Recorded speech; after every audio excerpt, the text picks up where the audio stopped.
একটু জোরে বলেন না। আল্লাহ আছে।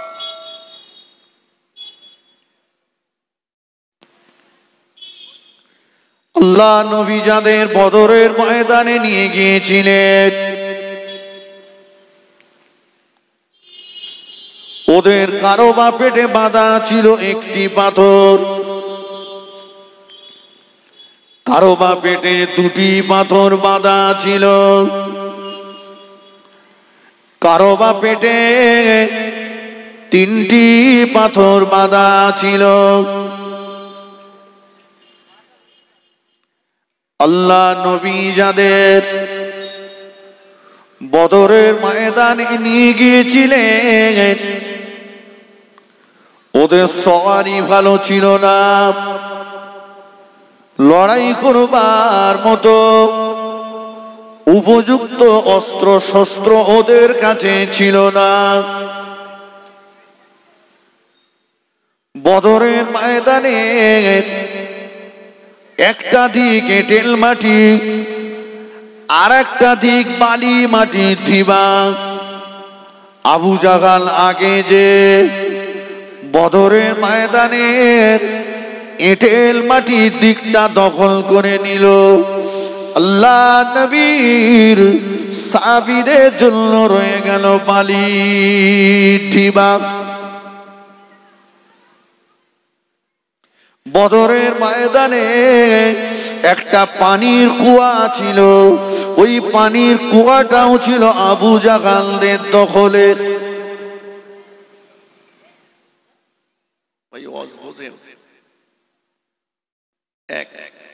যাদের নিয়ে গিয়েছেন এরা সব দুর্বল, একটা দুটো তিনটে পাথর বাঁধা পেটে, সব কি লড়াই করা লোক? কথা বলেন না। অস্ত্র শস্ত্র ভালো নেই, সওয়ারি উট গুলো দুর্বল, তলোয়ার চালাতে গেলে পায়ের নিচের মাটি শক্ত হওয়ার দরকার। কিন্তু আবু জেহেল আগে যে শক্ত দিকটা দখল করেছে, সাহাবীদের জন্য বালির ঢিবা, বালিতে পা দিলে তো পা ধসে যাবে। উত্তপ্ত প্রখর রৌদ্রে মাঠে যদি কাজ করতে যান, পানির বোতল একটা লাগবে না? লাগবে না? জি। তো ওই মরুভূমি ময়দানে, লড়াইয়ের ময়দানে পানির প্রয়োজন ছিল, কিন্তু বদরের কুয়াটাও আবু জেহেল দখল করে রেখেছে। তাহলে সব কার দিকে? কথা বলেন, কার দিকে? আবু জেহেলের দিকে।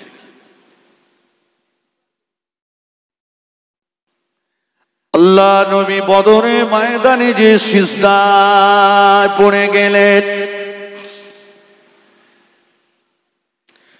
ও আমিন আল্লাহ পাক, আপনি যদি চান আল্লাহ বলা মানুষ দুনিয়া জমিন থেকে সব শেষ হয়ে যাক, আপনি যদি চান আপনাকে সিজদা দেওয়ার মানুষ দুনিয়ার জমিন থেকে সব ধ্বংস হয়ে যাক, আপনি যদি চান আপনাকে আল্লাহ বলে ডাকবার মানুষ দুনিয়ার জমিন থেকে সব শেষ হয়ে যাক, আল্লাহ পাক আপনার সিদ্ধান্তের উপরে কোনো কিছুই আমার বলার থাকবে না। কিন্তু আল্লাহ পাক আপনি যদি চান আপনাকে আল্লাহ বলা মানুষ দুনিয়ার জমিনে জিন্দা থাক, আপনি যদি চান আপনাকে সিজদা দেওয়ার মানুষ আল্লাহ বলে ডাকবার মানুষ দুনিয়ার জমিনে জিন্দা থাক, আল্লাহ পাক বদরের ময়দানে জয়ের টুপিটা আপনি আপনার হাবিবের মাথায় পরিয়ে দেবে।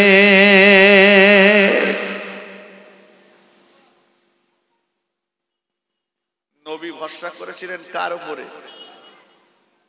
কার উপরে? আর আমাদের ভরসা খোকা শুনলাম ঘরের লিস্টে নাম্বার হচ্ছে, একটু দেখিস খোকা, তুই ছাড়া বলো আমার কেউ নেই। তোর পেছন ছাড়িনি খোকা, খবরদার আমার মাল যেন বেহাত, ভরসা বলো তোর ওপর খোকা, তুই ছাড়া কেউ নেই। আমার কথা মিলিয়ে নেন বাস্তবের সঙ্গে। আমি যদি এখন বলি, বলবে নবী নবী করলে কি খাওয়া হবে? প্রত্যেকে মেম্বারের কথা বললে এটা টের বল দেবে। আমি বলছি আপনি যদি প্রকৃতপক্ষে নবী নবী করেন, আল্লাহ আপনার সবকিছুর জিম্মাদার হয়ে যাবে। জোরে বলুন, প্রমাণ করিয়ে দেবো আমি ইনশাআল্লাহ। আল্লাহ বললেন, জিবরাইল আমার নবীকে যে বলো বদরের ময়দানে আমি আমার নবীকে একা একা ছেড়ে দিইনি। জোরে বলুন। কালকে সকালবেলা বদরের ময়দানে লড়াই শুরু, আজকে রাত্রেবেলা মুষলধারে শুরু হয়েছে পানি। সুবহানাল্লাহ, সুবহানাল্লাহ। নবী বললেন, সাহাবীরা, আবু জেহেল বদরের কুয়া দখল করেছে, আমার আল্লাহর রহমতের কুয়া তোমাদের জন্য খুলে দিয়েছে।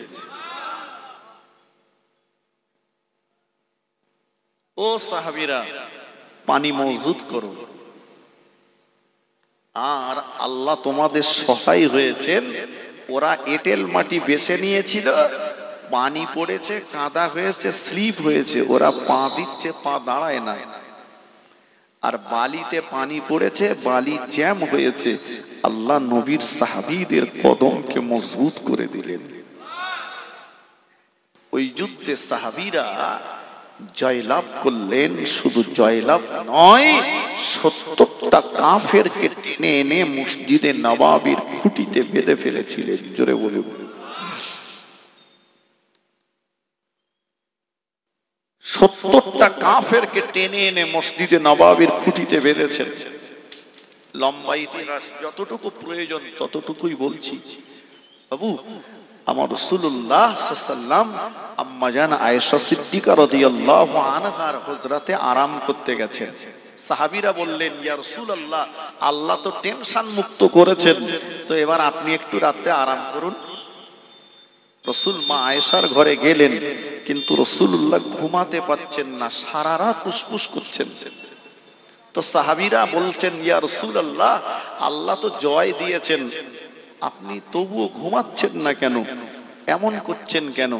রাসূল বললেন, ও সাহাবীরা, তোমরা যে 70টাকে টেনে এনে মসজিদে নববীর খুঁটিতে বেঁধেছো, ওর ভিতরে আমার চাচা আছে। কে আছে? চাচা। আমার চাচা একটু মোটা লোক, তো তোমরা বেঁধেছো, চাচা যত নড়াচড়া করেছে বাঁধন তত টাইট হয়ে গেছে।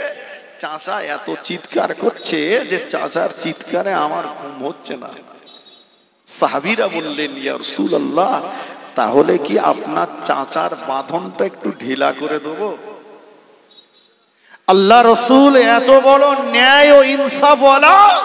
রাসূল বললেন, না, আমার চাচা বলে আলাদা কোনো বিচার হবে না, আমার চাচা বলে তার বাঁধন ঢিলা হবে, অন্যদের বাঁধনগুলো একই থাকবে, এটা হবে না। বাঁধন যদি ঢিলা করতে হয় সবার করো, অন্যথায় যেভাবে আছে সেইভাবেই থাকবে। জোরে বলুন, মন খুলে বলেন। রাসূলের বিচারে কোনো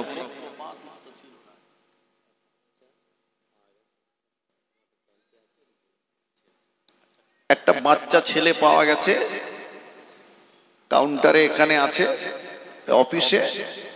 কার বাচ্চা? সে বাচ্চা ছেলে দুনিয়ায় পাগল হয়ে গেছে, বাচ্চাটাকে নিয়ে যান। যে কথাটি বলছিলাম, ভাই, রাসূলের বিচারে কোনো পক্ষপাতিত্ব ছিল না। ছিল কি? চাচা বলে বিচার একরকম নয়। আজকে দুনিয়ার অধিকাংশ নেতাদের বিচারে পক্ষপাতিত্ব থাকে, কোলে টানাটানি থাকে। টাকাওয়ালাদের বিচার একরকম, গরিব মানুষের বিচার একরকম, দলের লোকের বিচার একরকম, দলের বাইরের লোকের বিচার আর একরকম, নিজের কোন লোকের বিচার একরকম, পরোয়া কোন লোকের বিচার আর একরকম।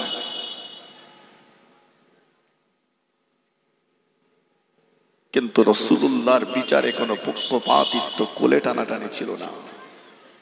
নবী বললেন চাচা বলে আলাদা করে কোনো বিচার হবে না। সাহাবীরা সকলের বাঁধন ঢিলা করে দিলেন। সকাল হয়ে গেল, মসজিদে নববী শরীফে বিচার বসে গেছে। এই ৭০টাকে কি করা যাবে?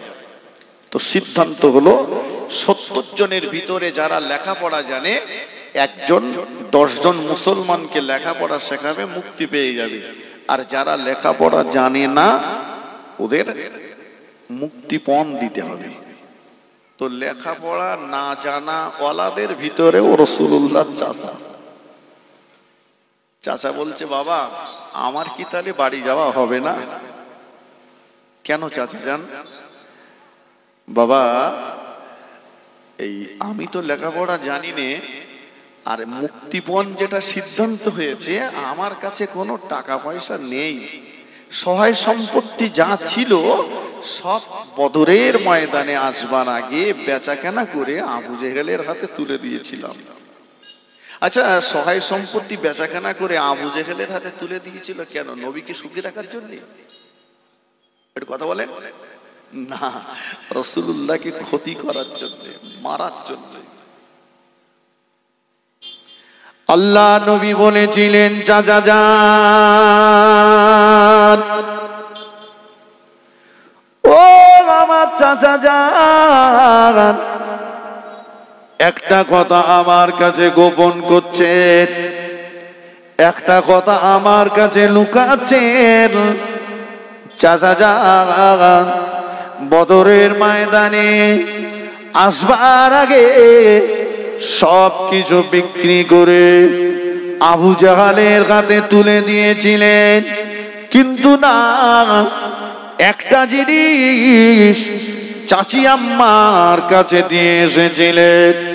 চাচা যান, ঘরের ভিতরে নিরালায় নিরিবিলি নির্জনে আমার চাচি আম্মাকে ডেকে চাচি আম্মার কাছে তলোয়ারের সোনার বাটটা দিয়ে বলেছিলেন, বিবি চলে যাচ্ছি বদরের ময়দানে, যদি বেঁচে ফিরে আসি তো ভালো, আর যদি ফিরে না আসি এই তলোয়ারের বাটটা বিক্রি করে সংসার নির্বাহ করবে।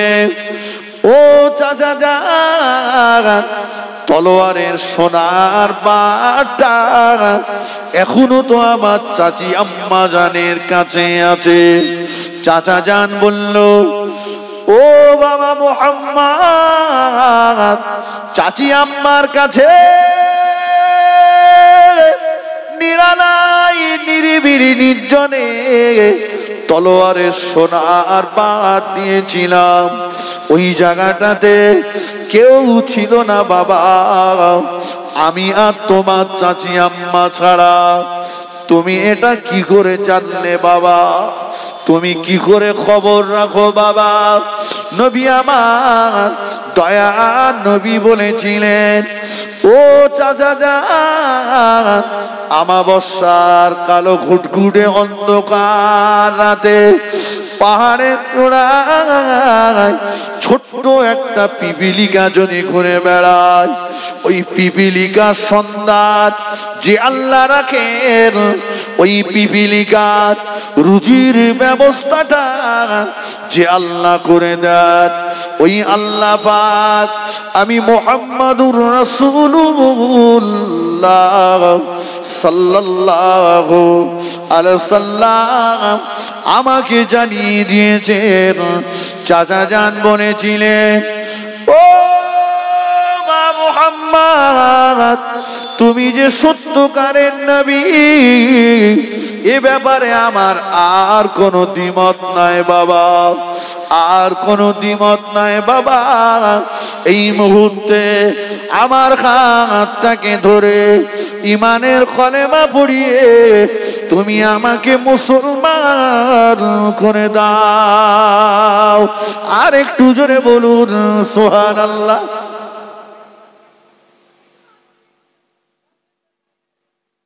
ভাই আল্লাহ পাক ইমানদারদের সাহায্য করেছে না করিনি?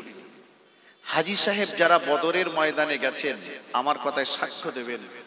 আল্লাহ আমি গুনাহগারকে দেখিয়ে নিয়ে এসেছে বদরের ময়দানে যে পাহাড়ের উপরে আল্লাহ পাক 5000 ফেরেশতা নামিয়ে দিয়েছিলেন এবং খোদ জিবরাইল আমিন আলাইহিস সালাম বদরের ময়দানে ঘোড়ার পিঠে জিবরাইল আমিন নিজেও যুদ্ধে অংশগ্রহণ করেছিলেন। জোরে বলুন সুবহানাল্লাহ। আর একটু মন খুলে বলুন সুবহানাল্লাহ। আসুন বিস্তারিত ব্যাখ্যা আমি দেব না, আমার বক্তব্য ছিল কেন আমরা নির্যাতিত। আল্লাহ বলেছেন না না না, তোদের কোনো ভয় নেই, চিন্তা নেই, শর্ত তোরা শুধু ইমানদার হয়ে যা, মোমেন হয়ে যা। মোমেন, মোমেনের ডেফিনেশন কি, মোমেনের সংজ্ঞা কি?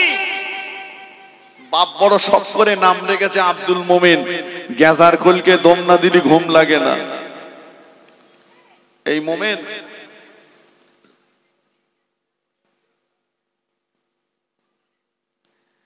আল্লাহ নবী বললেন লা ইউমিনু আহাদুকুম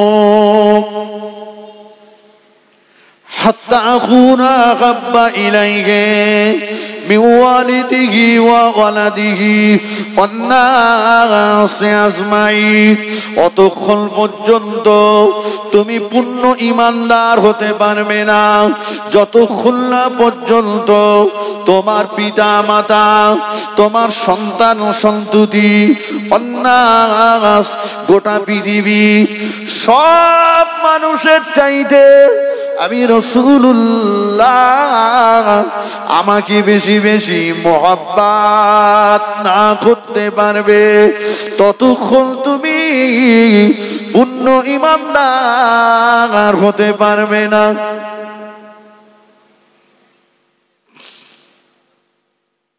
ভাই এখন যদি আমি বলি এখানে যারা বসে আছি ভাই, আমরা পৃথিবীর সবকিছুর চাইতে নবীকে ভালোবাসি, সব চার হাত পা তুলে বলবো ভালোবাসি। বাসি মানে নবীর নামে কথা বলি, নাক ফটকে দেবো একদম। সকালবেলা হাতে একটা 1000 দানার তসবিহ নিলাম, সকাল থেকে সন্ধ্যা পর্যন্ত বলছি নবীকে ভালোবাসি, নবীকে ভালোবাসি, নবীকে ভালোবাসি, নবীকে ভালোবাসি, নবীকে ভালোবাসি। তসবিহটা কয়েক ঘুরে গেল, ভালোবাসা হলো? ভালোবেসেছে কারা সেটাও মহান আল্লাহ বললেন মা আতাকুমুর রাসূল ফাখুজুহু ওয়া মা নাহাকুম আনহু ফান্তাহু। নবী যেটা করতে বলেছে সেটা করো, অবাধ বাক্যে মেনে নাও, আর নবী যেটা ছাড়তে বলেছে সেটা ছেড়ে দাও। যে মানুষটা নবী পাকের করতে বলা কাজগুলো করলো আর নিষেধ করা কাজগুলো ছেড়ে দিল, ওই মানুষটাই তো নবী পাকের প্রকৃত ভালোবাসার দাবিদার, তাই তো নাকি? ফিরে আসি, এবারে আসি নবীকে কতটা ভালোবাসি দেখা যাক। আল্লাহ নবী দুনিয়া জমিনে ভূমিষ্ঠ হলেন। আল্লাহ নবীর আম্মা জান মা আমেনা বলেন শিশু নবীর মুখটাকে নিয়ে আমি আমার বাম স্তনে লাগিয়ে দিলাম। নবী মুখটা ঘুরিয়ে নিলেন, আবার আমি আমার বাম স্তনে লাগিয়ে দিলাম। নবী মুখটা ঘুরিয়ে নিলেন, আমি আমার ডান স্তনে লাগিয়ে দিলাম। আল্লাহ নবী চুকচুক করে দুধ পান করতে লাগলে। জোরে হবে না, মন খুলে বলেন। নাম্বার 1 আমি প্রথমেই বলেছি ওয়াজ বোঝার জিনিস ভাই। নবী বাম স্তন থেকে মুখ ঘুরিয়ে নিলেন, ডান স্তন পান করলেন। গোটা বিশ্ববাসীকে শিক্ষা দিলেন ইমানদার খাবে, মুসলমান খাবে ডান হাতে, শয়তান খাবে, জোরে বলেন, মুসলমান খাবে, শয়তান খাবে, আমরা খাই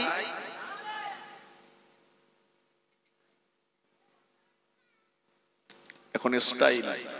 দেখবেন চায়ের দোকানে বসে মুরব্বী লোকটাও বাম হাতে বসে বসে চা খাচ্ছে, বাম হাতে বিস্কুট খাচ্ছে, পানির বোতলটা বাম হাতে ধরে ঢক ঢক করে খাচ্ছে, ভাত খাচ্ছে বাম হাতে পানির গ্লাসটা ধরেছে, ধরুন ডান হাতটা পিছনে লাগান, সেটা লাগানো নেই, বাম হাত দিয়ে চালিয়ে দিচ্ছে, আছে না নাই? তাহলে রাসূলুল্লাহর এই শিক্ষাটা এখনো পর্যন্ত নিতে পারিনি, এটা পারিনি। কোনটা রাসূলের সুন্নাত? মা তুমি তোমার বাচ্চাকে দুধ পান করাচ্ছ, বাচ্চা তোমার বুকের দুধ পান করে, মা তুমি তোমার বাচ্চার মুখে প্রথম ডান স্তনটা লাগিয়ে দাও। মা বাচ্চা পড়তে পারে না, তুমি পড়ো বিসমিল্লাহির রহমানির রহিম। এতটুকু মা যদি দায়িত্ব পালন করে, ওই বাচ্চাটা শয়তানের লালা, শয়তানের এঁটো মুক্ত হয়ে যাবে। কিন্তু যে বাচ্চা খেতে চাইছে না, মা তাকে হাজারো কথা বলে বুঝিয়ে খাওয়াচ্ছে, অথচ বিসমিল্লাহ শরীফ পড়তে মা ভুলে গেছে। যে খাওয়ার শুরুতে বিসমিল্লাহ শরীফ না পড়া হয়, ওই খাবারে ইবলিস শয়তান অংশগ্রহণ করে। ভাই মাঠ থেকে, দোকান থেকে, কাজ থেকে বাড়ি এসে পেটে ক্ষুধার জ্বালা, ভাত গিন্নি এনে দিয়েছে, কখন তোর বিসমিল্লাহ বলবো? যারে বিসমিল্লাহ বলবো তারে হাফ প্লেট মেরে দেবো। বলা হয়নি, শয়তানের এটো যুক্ত হয়ে গেছে। তবে আপনার জন্য একটা অফার রয়েছে, আপনি এসে খাওয়া শুরু করেছেন, বলতে মনে নেই, ভুলে গেছেন, মাঝখানে মনে হয়েছে, পড়ুন বিসমিল্লাহি আউয়ালাহু ওয়া আখিরাহু। দেখুন ভাই, খাওয়ার কালচারটাও আমাদের ভিতরে নাই। জি, খানা বাড়ি, বিয়ে বাড়ি, রেস্টুরেন্টে, ধাবাতে, হোটেলে খেতে গেছে মুসলমানের ছেলেটা, টাকা রয়েছে তো দেখছে পাশে আরো লোক খাচ্ছে, আমি যদি প্লেট পরিষ্কার করে চেটে পুষে খাই না, এরা আমাকে হাঙর বলবে, ছুঁচো বলবে, এরা আমাকে ডাইনি বলবে। তাই ও 150 টাকা প্লেট বিরিয়ানি খানিকটা রেখে এসছে স্টাইল দেওয়ার জন্য। ঠিক কিনা বলেন? অথচ সেই ভাতের জন্য কত মানুষ কষ্ট পাচ্ছে। হযরত ওমর রাদিয়াল্লাহু আনহু মদিনার খলিফা ও রোম সম্রাটের কাছে গেলেন, রোমের বাদশার দরবারে গেলেন। বিভিন্ন দেশের রাজা বাদশারা একত্রিত হয়েছেন, দস্তরখানা বিছিয়ে দিলেন, খাওয়া দাওয়া হবে। ভাই রাজা বাদশার দরবারে খাওয়া দাওয়াটা একটু ভালো হবে না খারাপ হবে? ভালো হবে। তো ওমর রাদিয়াল্লাহু আনহু মদিনার খলিফা, উনিও বসেছেন, খাচ্ছেন। একজনের হাত থেকে এক লোকমা খাবার পড়ে গেল। মদিনার খলিফা ওমর ফারুক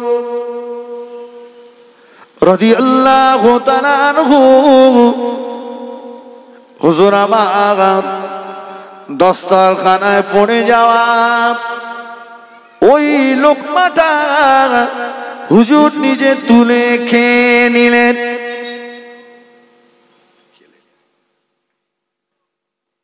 হুজুরের সঙ্গী যিনি ছিলেন, কি সর্বনাশ! হুজুর আপনি মদিনার প্রধানমন্ত্রী, আর দস্তরখানায় পড়ে গেছে সেই মাল তুলে খেয়েছে?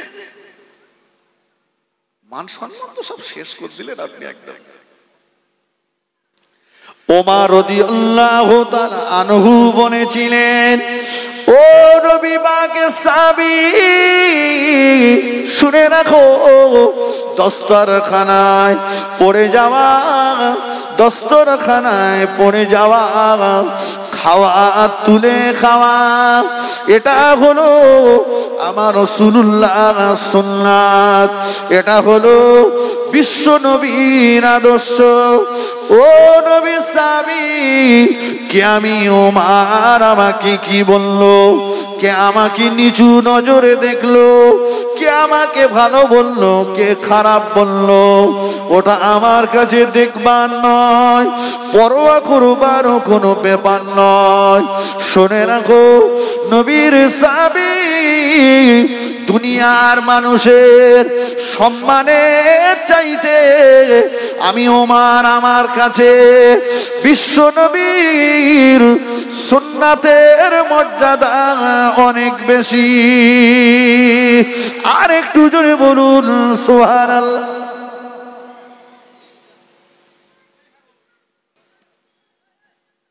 ভাই আমার দিকে খেয়াল, আমার পরে সব বড় বড় সার্জেন্ট ডাক্তার রয়েছে, আমি তো কম্পাউন্ডার, প্রথম দোকান খুলেছি। এটা দেখে ভাই বয়স হয়ে গেছে, দাড়িটা রাখলি ভালো হতো না? বলতে তাই তো রাখবো, আমি একটা স্কুলে কাজ করি তো, ম্যাডামরা থাকে, সাইনা সাইরা মেয়েরা থাকে, মেয়ে কাজ কাম করে, দাড়ি রাখলি কি ব্যাপারটা দেখায়। ভাই দাড়িটা রাখলে হতো না? বলছে আসলে ব্যবসা বাণিজ্য করতে হয় তো, বিভিন্ন লোকের সঙ্গে ওঠা বসা করতে হয়, দাড়ি রাখলে ঠিক মানানসই হয় না। আমার কথা বোঝা যাচ্ছে? ভাই নবীর সুন্নাতের মর্যাদা বেশি হলো না দুনিয়ার মানুষের সম্মান বেশি হলো? একটু উত্তর দেন। কোচির মা বলেছে, দেখো কোচির বাপ তুমি যেন দাড়ি রেখো না, ও দাড়ি রাখলে পেরেকের মতো ফুটবে। কিছু কোচির বাপ দাড়ি রেখেছে, তো কোচির মা বলেছে দাড়ি সাদা হলি কিন্তু হবে না। চাচা বলে আমার তো বয়স হয়ে গেছে, দেখ তা দাড়ি সাদা হচ্ছে, তা কি হবে? বলে তোমার দাড়ি সাদা হলি না আমার মন খারাপ হয়ে যায়, যদি তুমি মরে যাও। বলে তো চিন্তা করতে হবে না, ব্যবস্থা আমি করতেছি। ও বাজারে যে সেলুনির দোকানদারের বলে ভালো করে কালি লেগে দে, তো চাষির যেন মন জীবনে খারাপ না হয়। কালো করে এসে চাষির দেখাচ্ছে, দেখ এখন অনেক দিন আছে, তো টেনশন করতে হবে না।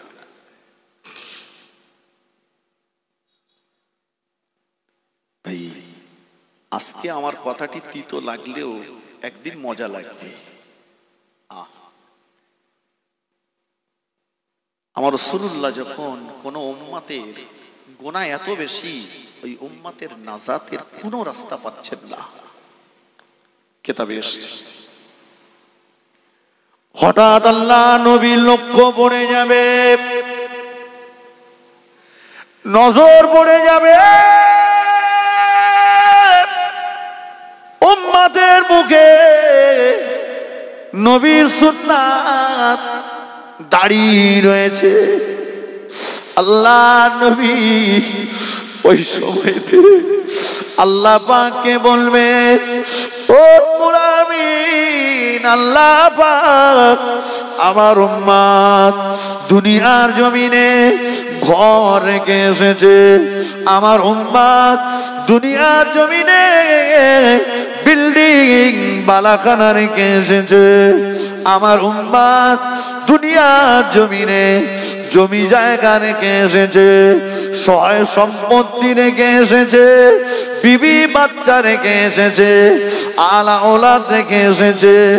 আমার উম্মত কিছুই সঙ্গে নিয়ে আসেনি। আল্লাহ পাক কুদরতি নজরে একবার চেয়ে দেখুন, আমার উম্মত কাপড়ের ভিতরে কাপড়ের ভিতরে মুড়ে আমি রাসূলুল্লাহ আমার সুন্নাতকে সঙ্গে নিয়ে এসেছে, আমার সুন্নাতকে দুনিয়া জমিনে রেখে আসিনি, আমার সুন্নাতকে কাফনে মুড়ে আপনার দরবারে হাজিরা দিয়েছে। আল্লাহ পাক আমার সুন্নাতকে সঙ্গে নিয়ে আমার উম্মত কাপড়ে মুড়ে এসেছে, আমার এই উম্মতকে আল্লাহ আমি আপনার জাহান্নামের আগুনে জ্বলতে দেব না। আল্লাহ বলবেন ও আমার হাবিবে পেয়ারা, আপনি যাতে খুশি, আপনি যাতে রাজি, আমি আল্লাহ পাকও তাতে রাজি, আমি আল্লাহ পাকও তাতে খুশি।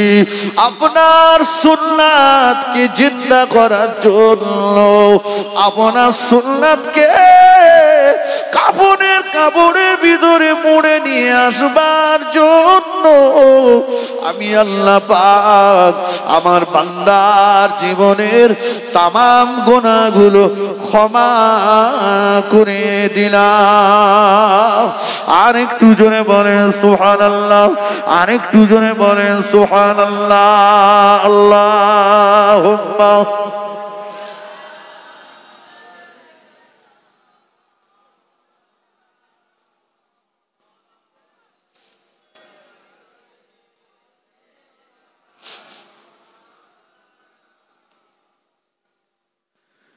নবীর রওজা শরীফ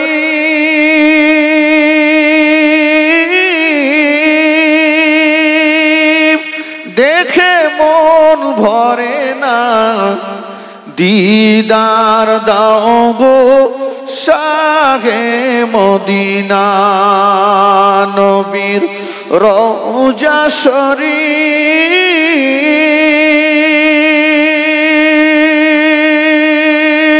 দেখে মন ভরে না, দিদার দাও গো শাহে মদিনা। আল্লাহুম্মা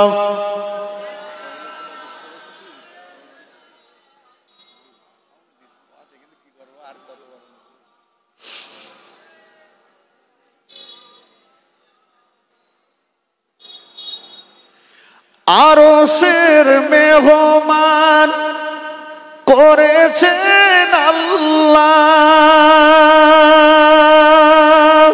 কত শান কত মান মোর কামলিওয়ালা। ও গো মদিনাওয়ালা করো করুণা, দিদার দাও গো শাহে মদিনা। নবীর রওজা শরীফ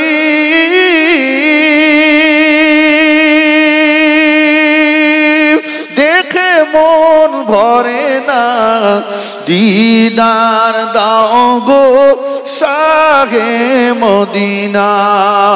আল্লাহুম্মা সাল্লি আলা।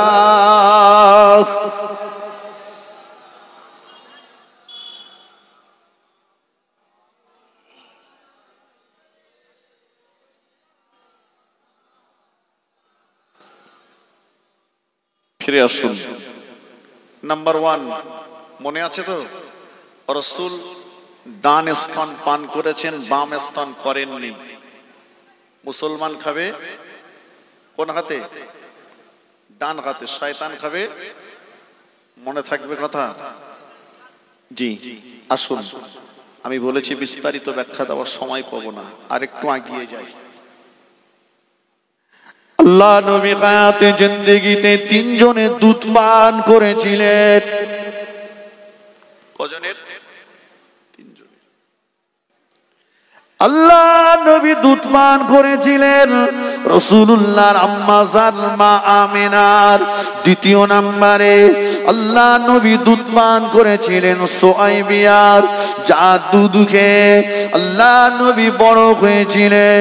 উনি হলেন হযরত আম্মা জান হালিমাতুস সাদিয়া রাদিয়াল্লাহু তাআলা আনহা। আম্মা জান হালিমাতুস সাদিয়া বলেন, নবী যতদিন আমার দুধ পান করেছিলেন একটা স্তন ছাড়া কখনোই আল্লাহ নবী দুটো স্তন পান করেন নাই। ওয়াজটা অনেকবার শোনা হয়েছে বাবা।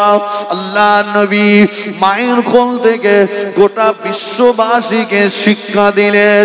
আমি রাসূলুল্লাহ, আল্লাহ পাক আমাকে দুনিয়ার জমিনে পাঠিয়েছেন হক প্রতিষ্ঠিত করবার জন্য, ইনসাফ প্রতিষ্ঠিত করবার জন্য, হক জিন্দা করার জন্য, ন্যায় ইনসাফ জিন্দা করার জন্য। আমি যদি আমার আম্মা জানে দুটো স্তন পান করি, আমার দুধ ভাইয়ের খাওয়ার কষ্ট হবে, আমার দুধ ভাইয়ের অধিকার নষ্ট করা হবে। আল্লাহ নবী এজন্য আম্মা জানে দুটো স্তন পান করেননি। জোরে বলো।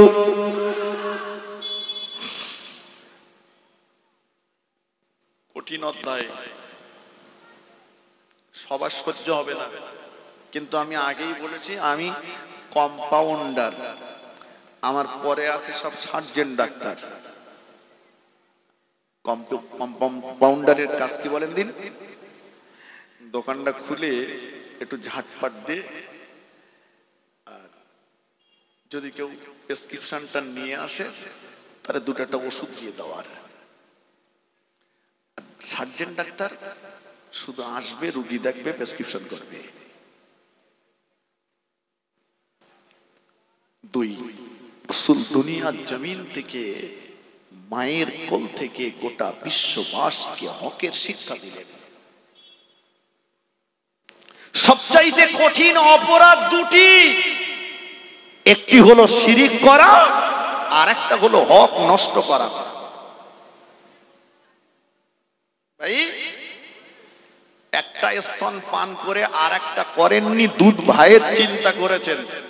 আজকে খোঁজ নিয়ে দেখুন কত নামাজি, কত রোজাদার, কত হাজি সাহেব, কত মৌলানা সাহেব, জি তারা বেমালুম ভাইয়ের সম্পত্তিটা তসরুফ করে দিয়েছে। ভাই মরে গেছে, ভাইপোগুলো ছোট ছোট জমি জায়গা সব নিজের নামে করে নিয়েছে, নিয়ে এখন মসজিদের আগের কাতার ছাড়ে না। ভাইয়ের ফারাজ, বোনের ফারাজ, শ্বশুর বাড়ির সম্পত্তি তসরুফ করেছে, বোনের সম্পত্তি তসরুফ করেছে, বড় ছেলেকে দিয়েছে, ছোটকে দিইনি, ছোটকে দিয়েছে, বড়কে দিইনি, জি ছেলেগুলোকে দিয়েছে তো মেয়েগুলোকে ফাঁকি দিয়েছে, দিয়ে আজকে মক্কা থেকে ঘুরে এসে হাজি হয়ে গেছে।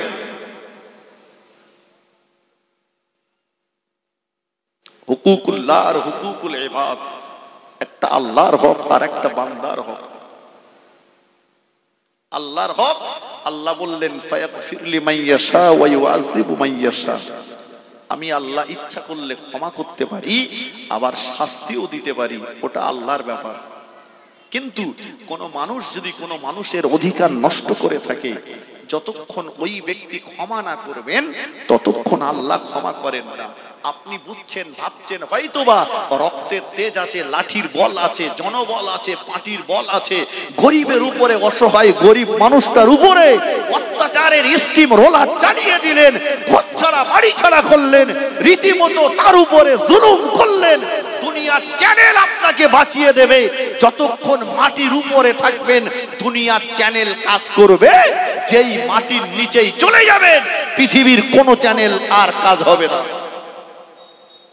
এবার শুরু হবে খোদার মার।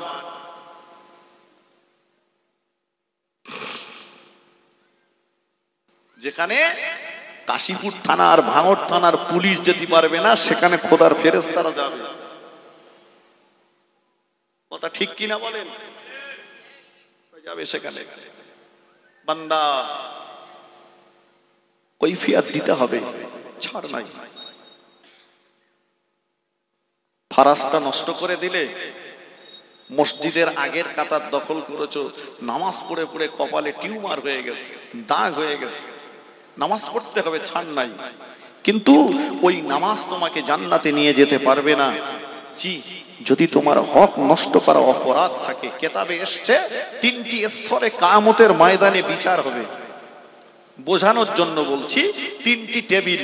প্রথম নাম্বার টেবিলে বান্দাকে জিজ্ঞাসিত হবে, বান্দাকে জিজ্ঞাসা করা হবে, বান্দা উত্তর দাও, আল্লাহর সঙ্গে শিরিক করেছো কিনা। আর ওখান থেকে যদি ছাড় পেয়েছো তো কপাল ভালো, ছাড় যদি না পাও তো ওখানেই আটকে গেলে। আর ওখান থেকে ছাড় পেলেই পরের টেবিলে এসে বান্দাকে জিজ্ঞাসা করা হবে, বান্দা বলো তুমি দুনিয়ার মানুষের হক নষ্ট করেছো কিনা। নাম্বার 2, হক। আল্লাহ রাসূল সাল্লাল্লাহু আলাইহি ওয়াসাল্লামের কাছে যখন কোনো জানাজার সংবাদ আসতেন, রাসূলুল্লাহ জিজ্ঞাসা করতেন, দেখো পাওনাদার আছে কি, যদি থাকে ক্ষমা করবে কিনা। ক্ষমা যদি না করে তোমরা কেউ জানাজা পড়িয়ে দাও, কারণ আমি রাসূলুল্লাহ যদি জানাজা পড়াই আমার দোয়াও আল্লাহর কাছে ওর জন্য কবুল হবে না। আপনি মনে করলেন 7 বিঘে মাল ঝাড়ে নে রাখি, পরে একটা বড় হুজুর এনে দোয়া করে গেলে ও বাবা মা জান্নাত থেকে শুয়ে থাকবে।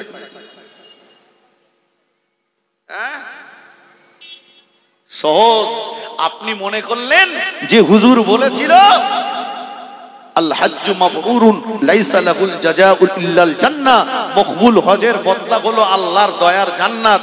তো 7 বিঘে নিচি তো কি হয়েছে, 5 কাঠা বিক্রি করে একবার যাব বেগনা মাসুম হয়ে বাড়ি আসবো। ওরে হুজুরির অবস্থা তোর বোঝা ভুল হয়েছে।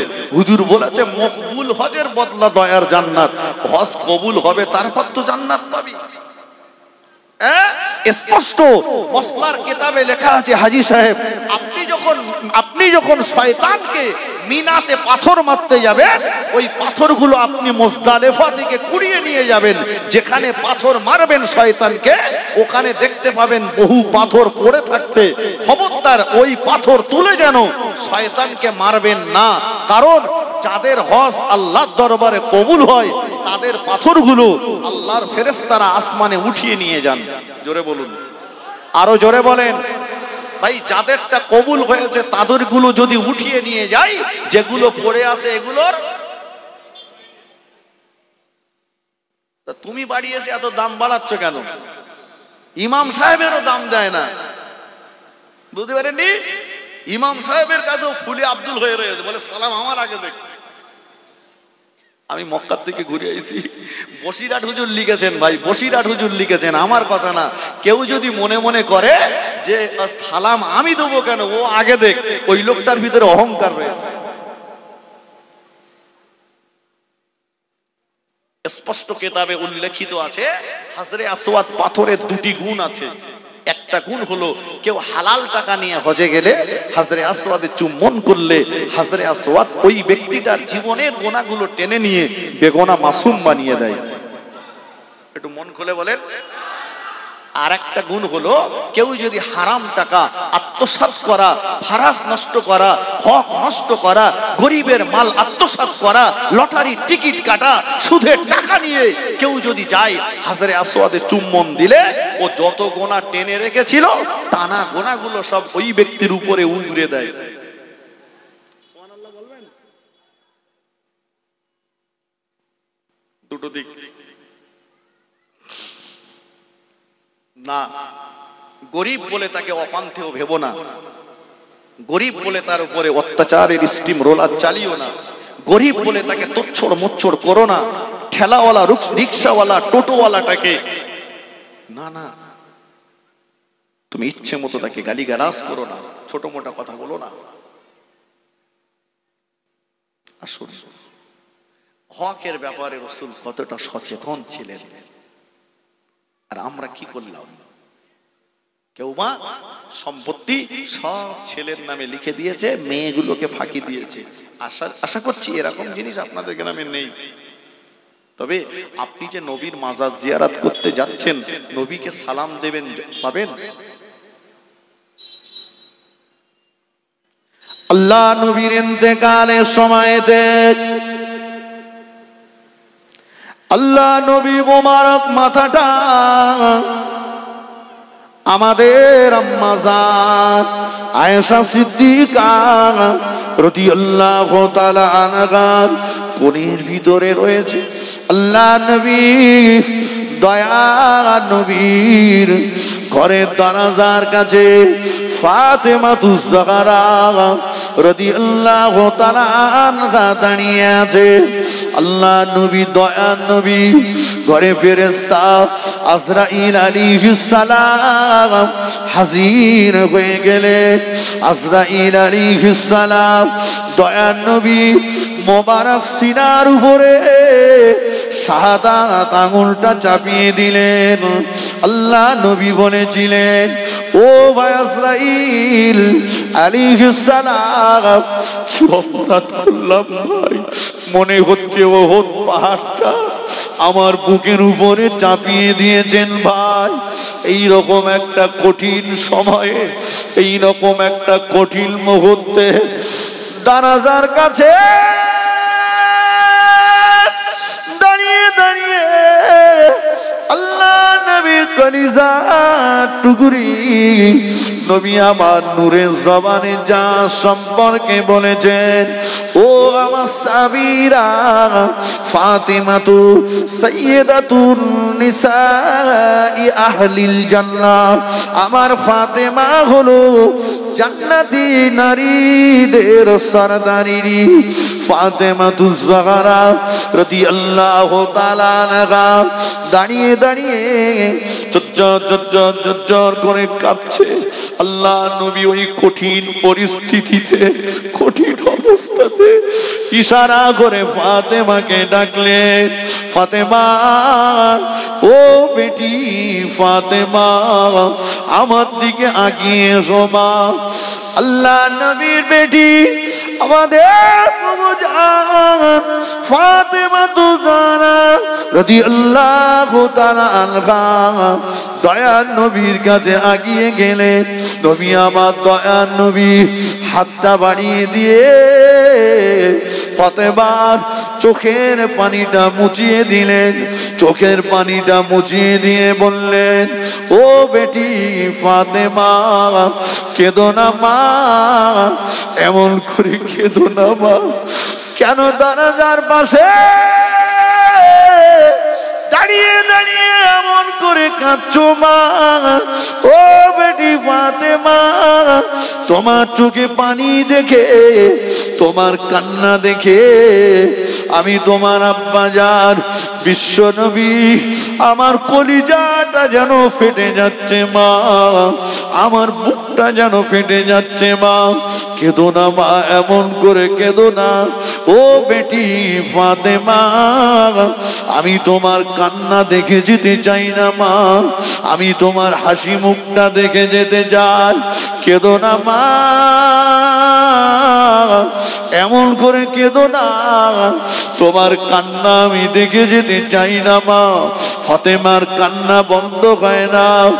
দয়ার নবী আমার ফাতেমাকে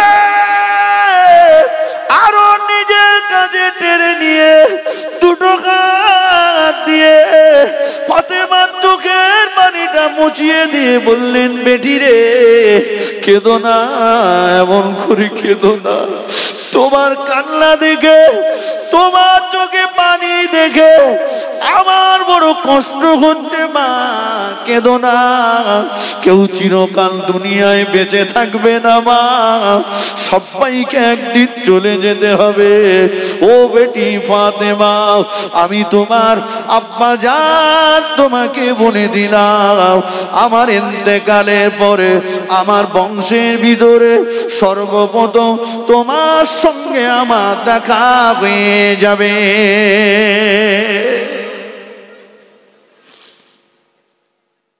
এই কথা যেই বললেন, ফাতেমাতুজ জাহরা রাদিয়াল্লাহু আনহা মিসকি মেরে হেসে ফেললেন। আমার বলার বিষয় হলো, রাসূলুল্লাহ ফাতেমাকে হাসিয়ে গেছেন না কাঁদিয়ে গেছেন? একটু জোরে বলেন। হাসিয়ে গেছেন। আর আপনি সেই মেয়ের সম্পত্তিটা যদি তসরুফ করে যান, নবী পাকের কাছ থেকে সালামের জবাব পাওয়া যাবে বাবা? না না, বুঝে দেন, অধিকারটা নষ্ট নয়। আল্লাহ রাসূলকে নষ্ট করেননি। হক নষ্ট করেননি।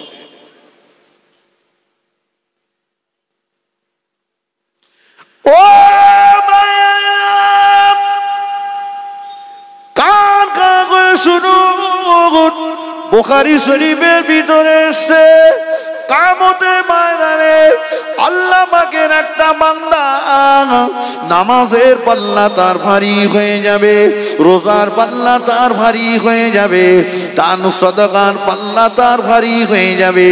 আল্লাহ পাক বলবেন, ও আমার বান্দা চলে যাও, আমি আল্লাহ আমার দয়ার জান্নাতে চলে যাও। আল্লাহ পাক জান্নাতের ফরমান চিঠি জারি করে দেবেন। হঠাৎ একজন এসে দাঁড়িয়ে যাবে, আল্লাহ পাক আপনি আপনার বান্দাকে জান্নাতে যাওয়ার কথা বললেন, আল্লাহ আপনার বান্দার বিরুদ্ধে আমার একটা অভিযোগ আছে। কি অভিযোগ বান্দা? আল্লাহর বান্দা বলবে, কদ্দারাবানি খাজা, আল্লাহ আপনার বান্দা দুনিয়ার জমিনেতে আমার গানে অন্যায় ভাবে চড় মেরেছিল। দুনিয়ায় ওর ক্ষমতা ছিল, ক্ষমতার বলে আমার গালে অন্যায় ভাবে চড় মেরেছিল। আল্লাহ আমি দুর্বল ছিলাম, আমি জয়ীফ ছিলাম, আমি প্রতিবাদ করতে পারিনি। আল্লাহ প্রতিবাদ করতে গেলে আবার আমাকে মার খেতে হতো। আল্লাহ দুনিয়ায় প্রতিবাদ করতে পারিনি, আজ কিয়ামতের ময়দানে তার উচিত বিচার চাই। আবার একজন দাঁড়িয়ে যাবে, ও আল্লাহ পাক আপনি আপনার বান্দাকে জান্নাতে যাওয়ার কথা বললেন, আল্লাহ আপনার বান্দার বিরুদ্ধে আমার একটা অভিযোগ রয়েছে। আল্লাহ কি অভিযোগ বলো না বান্দা।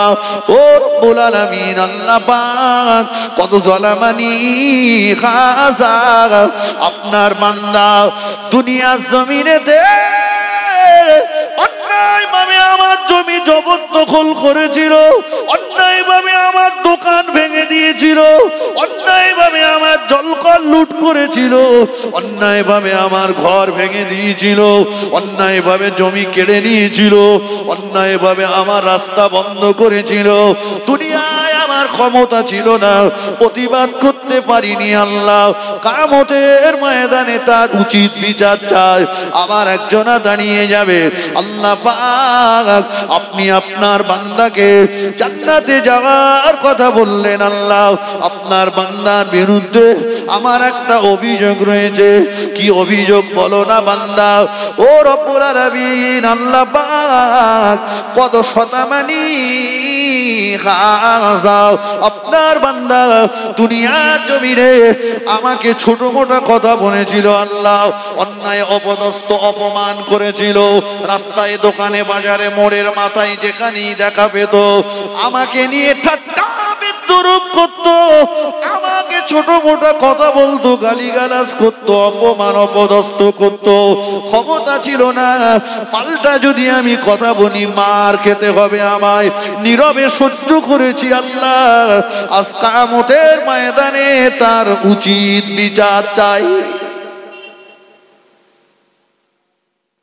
ভাই আমার কথা শোনা যাচ্ছে? আমি কল্পনা বুখারী শরীফের হাদিস বলছি। আল্লাহ পাক সূক্ষ্ম বিচারক। ফামাইয়া আমাল মিসকালা জাররাতিন খায়রান ইয়ারাহ ওয়া মাইয়া আমাল মিসকালা জাররাতিন শাররান ইয়ারাহ। কেউ যদি এক জাররা পরিমাণ ভালো কাজ করে আল্লাহ তার বদলা তাকে দেবে, কেউ যদি এক জাররা পরিমাণ অন্যায় করে অন্যায় কাজের উচিত বদলা আল্লাহ আদায় করে নেবে। আল্লাহ বলবে, বান্দা তোমাকে মেরেছিল তুমি মারো, ওর মেরে আজকে শোধ করে নাও। বলবে, না আল্লাহ মারবো না। তোমাকে গাল দিয়েছিল তুমি গাল দিয়ে নাও। হবে না আল্লাহ গাল দেবো না। এই তোমাকে অত্যাচার করেছিল তুমি অত্যাচার করে নাও। না আল্লাহ করব না। তাহলে কি নেবে? আল্লাহ ওর নেকিগুলো কেটে কেটে আমাদের দেন। শুনতে পাচ্ছেন? নেকি কাটা শুরু হবে, নেকি সব শেষ, এখনো অভিযোগকারীরা দাঁড়িয়ে আছে। জীবনে কম লোকে সর্বনাশ করে কবরে যায়নি।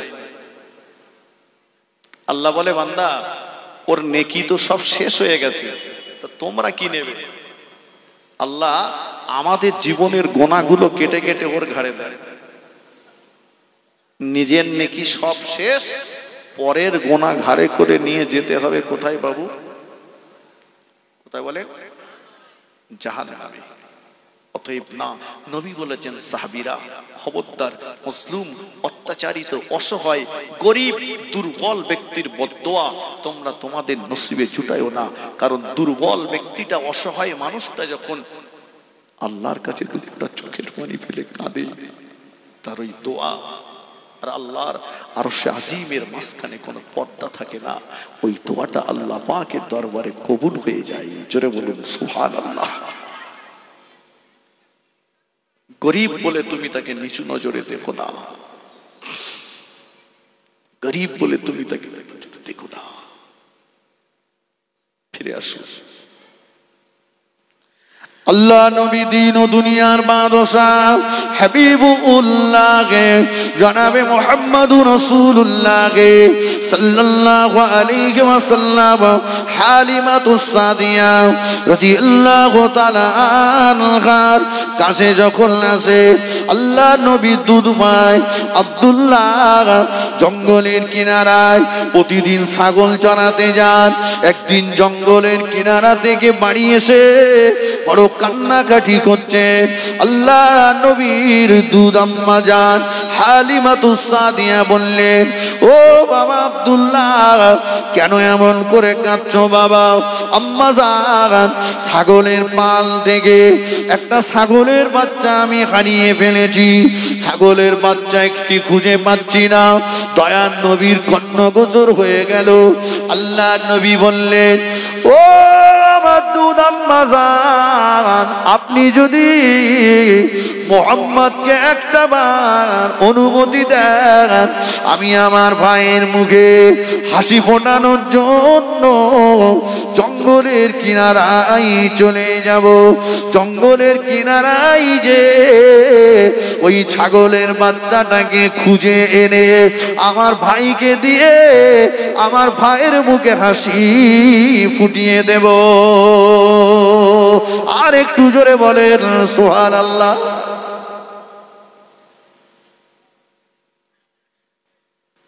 আজকে ভাই ভাই আলাপ, কথা সত্য না? ভাই ভাই আলাপ নেই। ও 2-4 বছর 6 বছর হয়ে গেছে আলাপ নেই। ভাইয়ের বাড়ি রাত্রি বিপদ, নিজে তো যায় না, আবার বউটাকে বলছে পাতুল বিনে শালা মরুক। কে শালা? মায়ের পেটের ভাই। সামান্য একটু জমি নিয়ে ছাসির পানি পড়া নিয়ে ঝামেলা হয়েছে, কোর্ট কাছারি হয়ে গেছে, নেই ত্যাগ ক্ষমা। ভাইয়ের সঙ্গে আলাপ নেই। ঈদের দিন ইমাম সাহেবের সঙ্গে সালাম আলাইকুম, আরে সালাম মুসাফা, বুকি ব্যথা দিচ্ছে। আমার নবীর আদর্শ। ভাই কাঁদছে, আর আজকে আমার ভাই হসপিটালে, আমি পকেটে চিন্তা করে তাকে একবার দেখতেও গেলাম না। নবী বলছেন, আম্মা জান একবার বলেন, একবার বলেন, আমি যাব আমার ভাইয়ের মুখে হাসি ফোটাতে। আল্লাহ নবী দুধ আম্মা জানের কাছ থেকে অনুমতি নিয়ে জঙ্গলের কিনারায় চলে গেলেন। জঙ্গলে পশু পাখিদের লক্ষ্য করে ডাক দিতে লাগলেন, এই জঙ্গলের হিংস্র জন্তু জানোয়ারেরা, এই জঙ্গলের পশু পাখিরা, তোমরা কি কেউ আমার দুধ ভাই আব্দুল্লাহ ছাগলের পাল থেকে একটা ছাগলের বাচ্চা কি চুরি করে এনেছো? আল্লাহ নবীর কণ্ঠের আওয়াজ পেয়ে জঙ্গলের বাঘের দলেরা বাঘের কাতারে, গন্ডারের দলেরা গন্ডারের কাতারে, ভল্লুকের দলেরা ভল্লুকের কাতারে, কাতারে কাতার দিয়ে তারা পার হয়ে আসলো, মারহাবা ইয়া রাসূলুল্লাহ, মারহাবা ইয়া হাবিবাল্লাহ। আল্লাহ নবী গো, চিন্তা করবেন না, বিচলিত হবেন না, চিন্তা করবেন না, বিচলিত হবেন না। আপনার দুদু ভাই আব্দুল্লাহর ছাগলের পাল থেকে ওই ছাগলের বাচ্চাটা আমরাই চুরি করে এনেছি। এই দেখুন ওই ছাগলের বাচ্চাটা, ছাগলের বাচ্চাটাকে আমরা খেয়ে ফেলে দিই না, ছাগলের বাচ্চাটাকে আমরা মেরে ফেলে দিই না। আল্লাহ নবী বললেন, জঙ্গলে কি মৎস্য জন্তু জানোয়ারেরা, তোমরা তো ছাগলের বাচ্চা পেলে ফেরত দাও না, তোমরা তো ছাগলের বাচ্চা পেলে জীবিত রাখো নাও, কেন তোমরা চুরি করে আনলে, কেনই বা তোমরা জীবিত রাখলে? জঙ্গলের পশু পাখিরা এক বাক্যে বলল, ইয়া রাসূলুল্লাহ,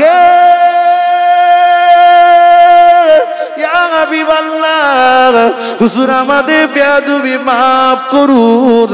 আমরা শুনেছি আল্লাহ যদি আপনাকে না বানাতেন, আল্লাহ যদি আপনাকে না বানাতেন, তামাম মখলুককে আল্লাহ বানাতেন না। আমাদের মনে বড় আশা, আমাদের মনে বড় ইচ্ছা, দু নয়ন ভরে আমরা আপনাকে একটা বার দেখব, কিন্তু আমাদের নসিবে তা হয় না, জোটে না। এক জায়গায় বসে আমরা মিটিং করলাম, আলোচনা করলাম কিভাবে আমরা আখিরি জামানার নবীকে দেখতে পাবো। আমাদের মিটিংয়ে সিদ্ধান্ত হয়ে গেল, আমরা যদি আব্দুল্লাহর ছাগলের পাল থেকে ছাগলের বাচ্চাটা চুরি করে আনতে পারি, ওই ছাগলের বাচ্চাটার খোঁজ করতে আখিরি জামানার নবী স্বয়ং নিজে হাজির হয়ে যাবে। আমরা তখন আখিরি জামানার নবীকে দু নয়ন ভরে দেখে আমাদের জীবনটা ধন্য করে নেব। আর একটু জোরে বলেন সুবহানাল্লাহ, আর একটু জোরে বলেন সুবহানাল্লাহ।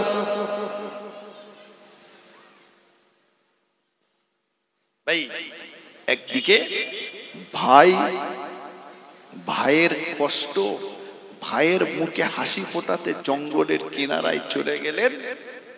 দুই, এই জঙ্গলের চার পেয়ে জানোয়ারেরা নবীর দেখার চিন্তা করছে।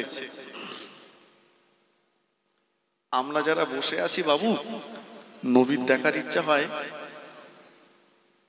একটু কথা বলেন।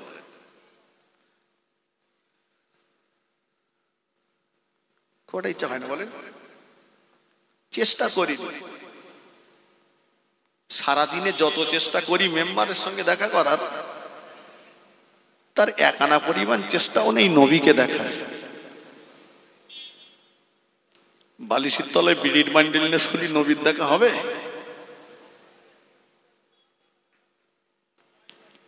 যে মানুষটা একবার ইমানি হালতে আমার নবীকে দেখতে পেল, 7টা জাহান্নাম আল্লাহ তার জন্য হারাম করে দেন। চলে বলুন, একটু মন খুলে বলেন। সাপ 450 বছর বয়স হয়ে গেছে, ঈসা নবীর কাছে শুনেছে নবীর কথা, আল্লাহর কাছে কাঁদছে, আল্লাহ আমি একবার আখিরি জামানার নবীকে দেখব, আল্লাহ নবীকে না দেখা পর্যন্ত আল্লাহ আপনি আমার মওত দেবেন না।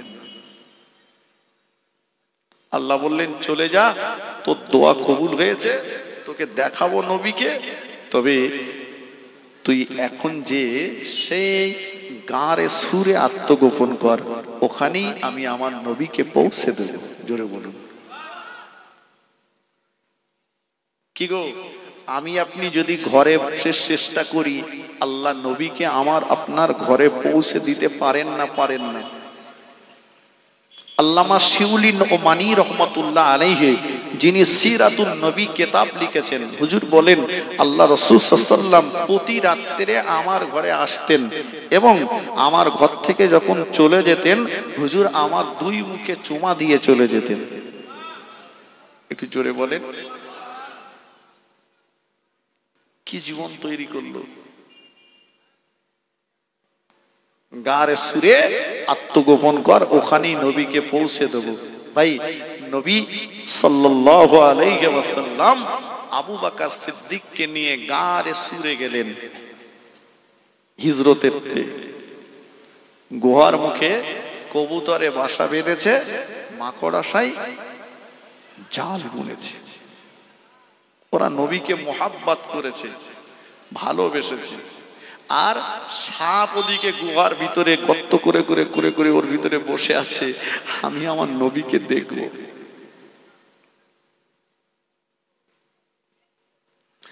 আল্লাহ পাক বললেন, কবুতর, এ কবুতর, তুই আমার নবীকে হেফাজত করবার জন্য, আমার নবীকে মোহাব্বত করে, নবীকে ভালোবেসে গুহার মুখে বাসা বেঁধেছিস, ঘর বানিয়েছিস, ঘর তৈরি করেছিস।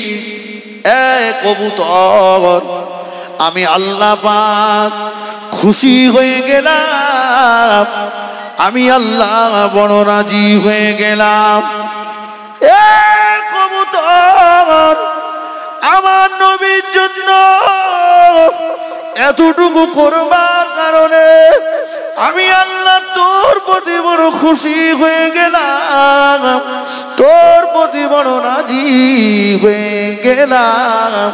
আমি আল্লাহ পাক জানিয়ে দিলাম, আমার নবীর জন্য যে ঘরটা বানিয়েছিস, এই ঘর বানানোটা তোর জীবনের শেষ ঘর বানানো, এই ঘর তৈরি করাটা তোর জীবনের শেষ ঘর তৈরি করা।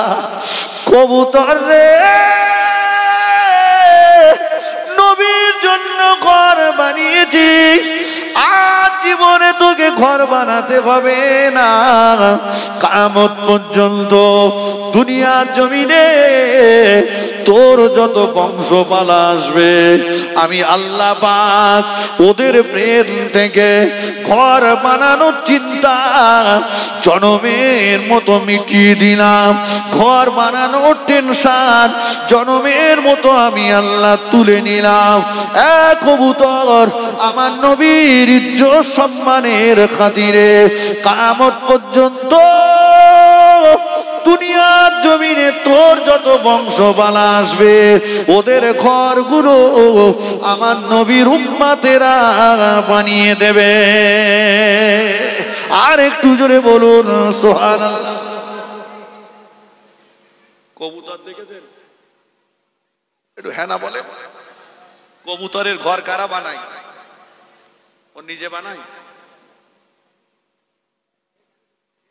মুসলমান বলছে নবী নবী করলি খাওয়া হবে মানুষ। আল্লাহ বলে, কবুতর তুই নবীর জন্য ঘর বানিয়েছিস, তোর জীবনে আর ঘর তৈরি করতে হবে না, যা। তোর ঘর আমার নবীর উম্মতেরাই বানিয়ে দেবে। সুবহানাল্লাহ। আল্লাহ পাক বললেন, মাকড়া সাপ, এ মাকড়া সাপ, আমার নবীকে হেফাজত করবার জন্য গুহার মুখে জাল বুনে দিয়েছিস। আমি আল্লাহ পাক খুশি হয়ে গিয়েছি, আমি আল্লাহ পাক রাজি হয়ে গিয়েছি, সন্তুষ্ট হয়ে গিয়েছি। নবীর জন্য এতটুকু করবার কারণে আমি আল্লাহ খুশি হয়ে যে তোকে একটা অফার জানিয়ে দিলাম। কিয়ামত পর্যন্ত তোর বংশপালাকে কোনোদিন আর খাওয়ার টেনশন করতে হবে না, খাওয়ারের চিন্তা করতে হবে না। তোদের ব্রেন থেকে, মগজ থেকে আমি আল্লাহ খাবারের টেনশনটা দূর করে দিলাম। তুই শুধু জাল বুনে বসে থাকবি, আমি আমি আল্লাহ তোদের খাওয়াটা তোদের জানি পৌঁছে দেব। আর একটু জোরে বলেন সুবহানাল্লাহ। আল্লাহুম্মা সাল্লি আলা।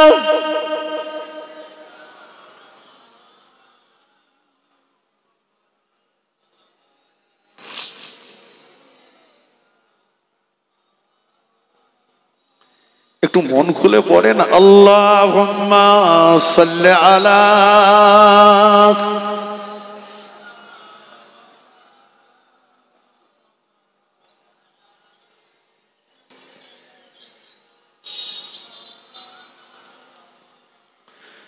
মুসিবত না পাই যদি, মুসিবত না পাই যদি, করুণা তোমার কবরে হাসরে কি হবে আমার, কবরে হাসরে কি হবে আমার। মুসিবত না পাই যদি,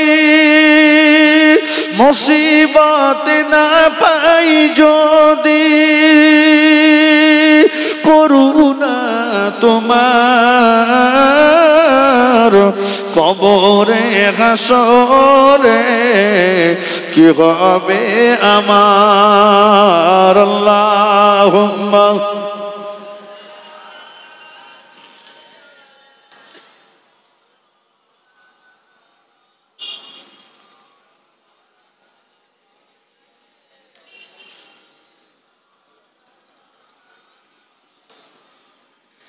আসি গো ডুবে আমি পাপেরি সাগরে, না জানি কি হবে ও পারে হাসরে। আসি গো ডুবে আমি পাপেরি সাগরে, না জানি কি হবে কবরে হাসরে। তোমারি সুপারিশ বিনা কেমনে হব পার কবরে হাসরে কি হবে আমার, কবরে হাসরে কি হবে আমার। আল্লাহুম্মা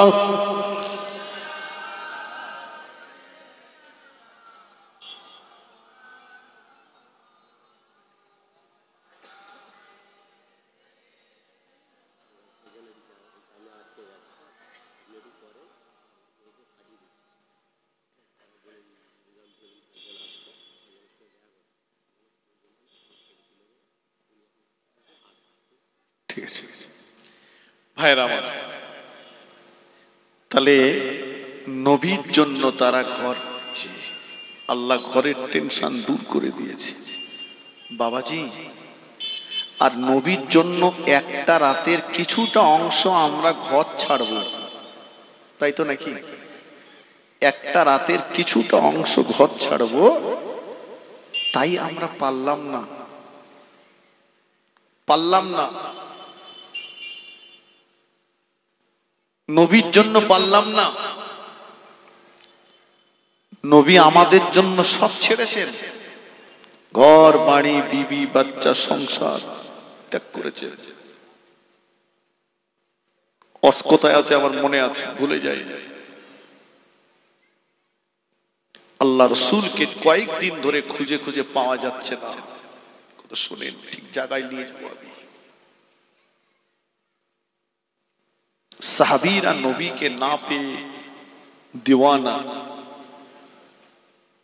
কান্নার রোল পড়ে গেছে, নবী নাই, কোথায় গেল? কয়েকদিন হয়ে যাচ্ছে রাসূলের সঙ্গে দেখা নাই। মদিনা মসজিদে নববী শরীফে ভিতরে হযরত আবু বকর সিদ্দিক রাদিয়াল্লাহু তাআলা আনহু, ওমর ফারুক রাদিয়াল্লাহু তাআলা আনহু দুজনা সামনাসামনি বসে গেলেন। সিদ্দিক আকবর বলতে লাগলেন, ও ভাই ওমর, কয়েকদিন হয়ে গেল দয়ার নবী চাঁদ মুখখানা দেখতে পাই না। কয়েকদিন হয়ে গেল দয়ার নবীর নূরের মুখখানা দেখতে পাই না। নবীকে দেখার জন্য মনটা বড় ব্যাকুল হয়ে গেল। নবীকে দেখার জন্য মনটা বড় হয়ে গেল। থাকতে পারি না রে ভাই, নবীকে না দেখে আর থাকতে পারি না। ওমর রাদিয়াল্লাহু আনহু বললেন, ও ভাই আবু বকর, কয়েকদিন হয়ে গেল দয়ার নবী চাঁদ মুখখানা দেখতে পাই না। নবীর দেখার জন্য আমি ওমর, মন আমার এত তাড়া হয়ে গিয়েছে, ঘরে মন বসে না, ঘরে আর থাকতে পারি না। চলুন না ভাই, দুজনা মিলে দয়ার নবীকে একবার খোঁজাখুঁজি করে দেখি। আবু বকর সিদ্দিক রাদিয়াল্লাহু তাআলা আনহু, ওমর ফারুক রাদিয়াল্লাহু তাআলা আনহু দুজনা বেরিয়ে বললেন, পাগলের মতো দয়ার নবীকে খুঁজতে লাগলেন। খুঁজতে খুঁজতে খুঁজতে খুঁজতে মরুভূমি ময়দান একটা পাহাড় নজরে এসে গেল। কে যেন একজন ব্যক্তি ওই পাহাড়ের পাদদেশে বসে আছে। দুজন সাহাবী টুকটুক করে হাঁকিয়ে গেলে, হাঁকিয়ে যেয়ে দেখে পাহাড়ের পাদদেশে বসা ওই ব্যক্তিটা অন্য কেউ নয়, উনি হলেন মদিনার একজন রাখা। ওমর রাদিয়াল্লাহু আনহু বললেন, ও ভাই মদিনার রাখা, তুমি কি আমাদের নবীকে দেখেছো? নবীর সংবাদ কি বলতে পারবে? মদিনার রাখাল বলল, কে আপনাদের নবী? চিনি না, জানি না, বলতে পারবো না। তবে একটা কথা বলতে পারি, পাহাড়ের উল্টো দিকে খেজুর বাগানটা দেখতে পাচ্ছেন। ওই বাগানটা গাছগুলো বড় ঘন ঘন, কাঁটাগুলো বড় ঘন ঘন। বাগানের ভিতরে প্রবেশ করাও বড় কষ্টদায়ক। জানি না কে যেন একজন ব্যক্তি ওই বাগানের ভিতরে ঢুকে কাঁদছেন আর কি যেন বলছে। কান্নার আওয়াজ পেয়ে আমার পালের ভিতরে যত মেষ দুম্বা ছাগল ভেড়া ছিল, কেউ তারা আর খাবারে মুখ দেয় না, চলে যান। উনি যদি আপনাদের নবী হন, ওনাকে নিয়ে বাড়ি চলে যান। ওমর আবু বকর রাদিয়াল্লাহু তাআলা আনহুমা দুজনা বড় কষ্ট করে গুড়ি গুড়ি গুড়ি গুড়ি মেরে মদিনার খেজুর বাগানে ঢুকে পড়লেন। খেজুর বাগানের ভিতরে ঢুকে দেখে একটা খেজুর গাছের নিচে সিজদায় পড়ে যে অঝন্ন নিজের রোনাজারি করছে, উনি অন্য কেউ নয়, উনি আমার আপনার নবী, নূর নবী, দয়ার নবী। এত কান্না কাঁদেন, দয়ার নবীর চোখের পানিতে সিজদার জায়গাটা ভিজে কাদা হয়ে গিয়েছে। আবু বকর সিদ্দিক এক পাশে দাঁড়িয়ে গেলেন, ফারুক আযম আরেক পাশে দাঁড়িয়ে গেলেন। আল্লাহ নবী সিজদায় পড়ে যে কাঁদতেছেন আর বলতেছেন, আল্লাহ পাক, ও রব্বুল আলামিন, আল্লাহ পাক, আমার উম্মতেরা বড় দুর্বল হবে, আমার উম্মতেরা বড় কমজোরি হবে, আমার উম্মতেরা বড় জয়ীব হবে, আমার উম্মতেরা জাহান্নামের আগুন সহ্য করতে পারবে না। আল্লাহ, আমার উম্মতীরা আপনার জাহান্নামের আগুন সহ্য করতে পারবে না। আল্লাহ, আমার উম্মতির জন্য জাহান্নামের আগুন মাফ করে দেন, আমার উম্মতির জন্য জাহান্নামের আগুন ক্ষমা করে দেন। সিদ্দিক আকবর ডুগুরে ডুগুরে কাঁদতে লাগলেন, হুজুর আর গুনাহগার উম্মতির জন্য এমন করে কাঁদবেন না, সিজদা থেকে মাথা তুলুন। আমি আবু বকর আমার জীবনের তামাম নেকিগুলো গুনাহগার উম্মতের নাজাতের জন্য আপনার কদমে দিয়ে দেব। আল্লাহ নবী সিজদা থেকে মাথা তোলেন না। ফারুক আযম বললেন, হুজুর আমি ওমর আর থাকতে পারি না, নবী গো সিজদা থেকে মাথা তুলুন। ওমরের জীবনের তামাম নেকিগুলো গুনাহগার উম্মতির জন্য আপনার কদমে দিয়ে দেব। নবী সিজদা থেকে মাথা তোলেন না। ওমর রাদিয়াল্লাহু তাআলা আনহু বললেন, ও ভাই আবু বকর, আপনি আমার নবীর পাশে একটু দাঁড়ান, দেখি কোথায় গেলে, কাকে নিয়ে আসলে। আল্লাহ নবী সিজদায় আর পড়ে থাকতে পারবেন না। ওমর রাদিয়াল্লাহু তাআলা আনহু মদিনার খেজুর বাগান থেকে বার হয়ে পাগলের মতো দৌড়াতে লাগলে। দৌড়ে দৌড়ে দৌড়ে দৌড়ে দৌড়ে দৌড়ে নবী জামাতা হযরতে আলী রাদিয়াল্লাহু তাআলা আনহু হুজুরের বাড়িতে চলে গেলে। ও নবী পাকের জামাতা আলী, আল্লাহ নবী সন্ধান পেয়ে গিয়েছি, আমার নবীকে খুঁজে খুঁজে পেয়ে গিয়েছি। তবে দয়ার নবী খেজুর বাগানের ভিতরে সিজদায় পড়ে যে গুনাহগার উম্মতির জন্য এত কান্না কাঁদেন। দুজনা অনেক চেষ্টা করলাম, আল্লাহ নবীকে সিজদা থেকে মাথা তোলাতে পারলাম না। চলুন, আমাদের মনে হয় আপনি নবীর জামাতা, আপনি গেলে নবী আর সিজদায় পড়ে থাকবেন না। আল্লাহ নবীর জামাতা আলী রাদিয়াল্লাহু তাআলা আনহু বললেন, আপনারা দুজনা গিয়েছিলেন, নবী যখন সিজদা থেকে মাথা তোলেননি, আমার মনে হয় আমি গেলেও মাথা তুলবে না।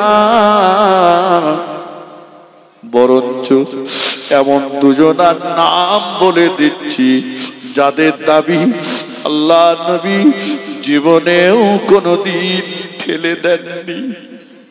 ও এমন দুজনার নাম বলে দিচ্ছি যাদের দাবি আল্লাহ নবী জীবনেও কোনদিন প্রত্যাখ্যান করেননি। ওরা অন্য কেউ নয়, ওরা হলো আমার দুই বেটা হযরত ইমাম হাসান, হযরত ইমাম হুসাইন রাদিয়াল্লাহু তাআলা আনহুমা। ওদের দুই ভাইকে নিয়ে যান, ওরা গেলে নবী আর ওদের দাবি ঠেলে দেবেন না। ওমর রাদিয়াল্লাহু তাআলা আনহু পাগলের মতো দৌড়ে দৌড়ে মদিনার খেজুর বাগানে চলে গেলেন। হযরত ইমাম হাসান ইমাম হুসাইন রাদিয়াল্লাহু তাআলা আনহুমা দুজনা দুই পাশে দাঁড়িয়ে গেলেন। নানা ভাই, ও আমাদের নানা ভাই, আপনি তো বলেছেন ফাতেমা তো সাইয়্যিদাতুন নিসাই আহলিল জান্নাহ, আমার ফাতেমা হলো জান্নাতি নারীদের সরদারিনী। নানা ভাই, সিজদা দিকে মাথা তুলুন, চেয়ে দেখুন আপনার দুই পাশে জান্নাতি নারীদের সরদারিনী ফাতেমার দুই লাল দাঁড়িয়ে আছে।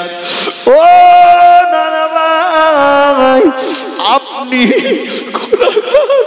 উম্মত উম্মতি জন্য আর এমন করে রোনাজারি করবেন না। আমরা দুই ভাই কথা দিলাম আল্লাহর আযাবে জাহান্নাম, আর আপনার গুনাহগার উম্মত উম্মতি দুটোর মাঝখানে আমরা দুই ভাই প্রাচীর হয়ে যাব। বললেন না সুবহানাল্লাহ? তো মন খুলে বললেন না সুবহানাল্লাহ? নারে তাকবীর, নারে তাকবীর। বাবা, একটা রাতের কিছুটা অংশ নবীর জন্য একটু ঘর বাড়ি ছেড়ে বসে আছি, আর নবী আমাদের জন্য সব ত্যাগ করে খেজুর বাগানের ভিতরে সিজদায় পড়ে যে কাঁদছেন কেন? আমাদের নাজাতের জন্য তো। কথা ঠিক কিনা বলে? নবী বললেন, ও সাহাবীরা, হায়াতি খায়রুল লাকুম ওয়া মামাতি খায়রুল লাকুম। আমি রাসূলুল্লাহ, আমার দুনিয়ায় বেঁচে থাকাটা তোমাদের জন্য যেমন কল্যাণকর, আমার ইন্তেকালের পরের জীবনটাও তোমাদের জন্য কল্যাণকর। জোরে বলুন। আল্লাহ রাসূল দ্বীনের দাওয়াত দিতে গেলেন। অনেকক্ষণ হয়ে গেছে, রাসূলুল্লাহ ঘরে ফিরছেন না। নবীর জন্য ঘরের ভিতরে ইন্তজার করছেন নবীর বিবি আমাদের আম্মা জান খাদিজাতুল কুবরা রাদিয়াল্লাহু আনহা আর ফাতেমাতুজ জাহরা রাদিয়াল্লাহু আনহা, দুজনা নবীর জন্য ইন্তজার করছে। বেশ কিছুটা সময় পার হয়ে গেল। ও আল্লাহ নবীর বেটি ফাতেমাতুজ জাহরা রাদিয়াল্লাহু তাআলা আনহা দরজার পাশে উঠে গেলেন। দরজাটা খুললেন, বাইরের দিকে তাকালেন, বাইরের দিকে চেয়ে চেয়ে বললেন, আম্মা জান, এতটা সময় পেরিয়ে গেল, এতটা সময় পার হয়ে গেল, এখনো যে আমার আব্বা জান ঘরেতে ফিরল না।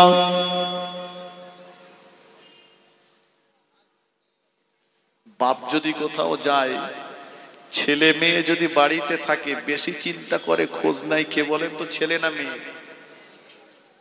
মেয়ে, মেয়ে, মেয়ে। আম্মা, এতটা সময় পার হয়ে গেছে, এখনো যে আব্বাজান বাড়ি আসেনি। মা খাদিজাতুল কুবরা রাদিয়াল্লাহু আনহা বোঝাচ্ছেন, ফাতেমা, তোমার আব্বা দ্বীনের দাওয়াত দিতে গিয়েছে, পথ হারা পথ ভোলা মানুষগুলোকে পথ দেখাতে গিয়েছে, কেন দেরি করছে জানি না মা, আমিও তো চিন্তায়। ফাতেমা আবার কিছুক্ষণ পরে যে দরজা খুললেন, আম্মা, এখনো আব্বা বাড়িতে আসছে না।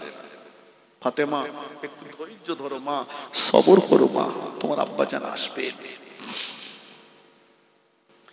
আবার বেশ কিছুটা সময় পার হয়ে গেল।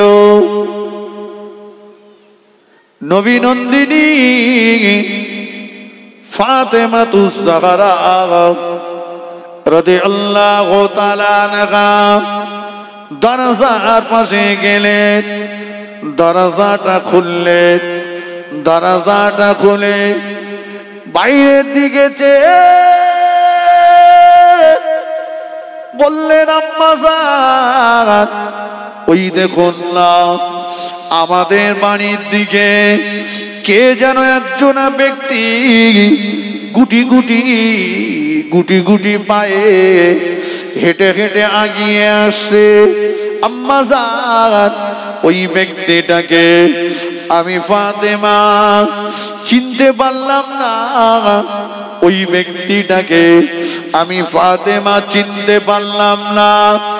ও আম্মা জান, আমাদের বাড়ির দিকে গুটি গুটি পায়ে জেনে আগিয়ে আসছে, ওই ব্যক্তিটাকে দেখে বড় দুর্বল, বড় জয়ীফ, বড় কমজোরি মনে হচ্ছে আম্মা জান।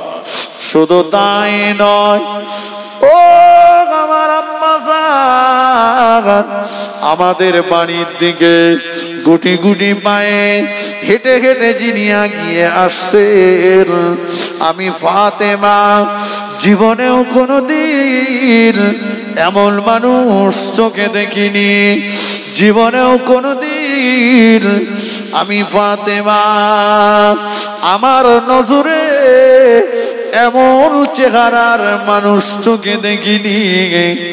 আম্মা খাদিজাতুল কুবরা বললেন, ও বেটি ফাতেমা, কেমন ব্যক্তি আমাদের বাড়ির দিকে হেঁটে হেঁটে এগিয়ে আসছে, যেমন ব্যক্তি ইতিপূর্বে কোনদিন চোখে দেখনি মা, কোনদিন চোখে দেখনি মা। ফাতেমাতুজ জাহরা বললেন, আম্মা জান আমাদের বাড়ির দিকে গুটি গুটি পায়ে হেঁটে হেঁটে যিনি আগিয়ে আসছেন ওনার গোটা শরীরটা লাল, আমার শরীরটা লাল রঙের। আম্মা জান আমি ফাতেমা ইতিপূর্বে কোনদিন এমন লাল চেহারার মানুষ চোখে দেখিনি।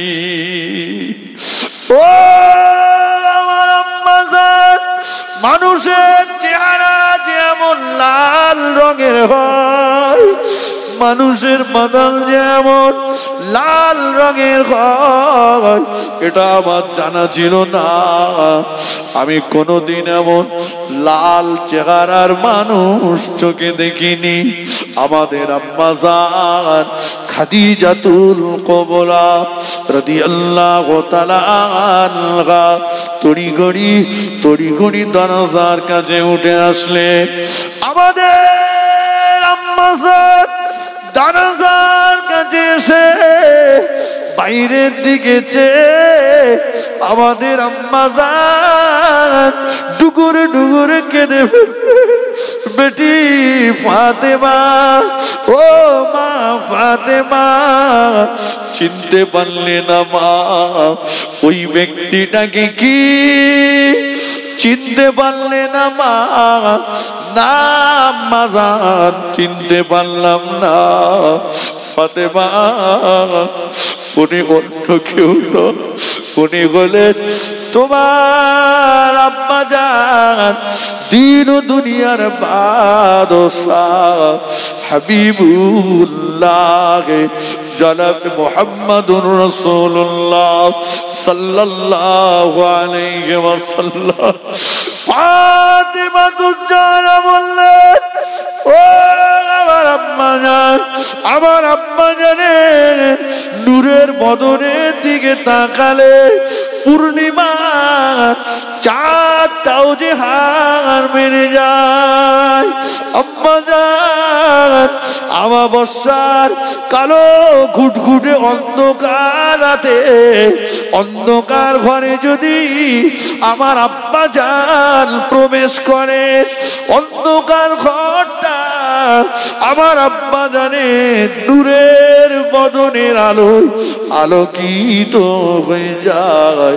আম্মা জান, আর আজকে আমি ফাতেমা আমার আব্বা জানকে দেখে চিনতে পারি না।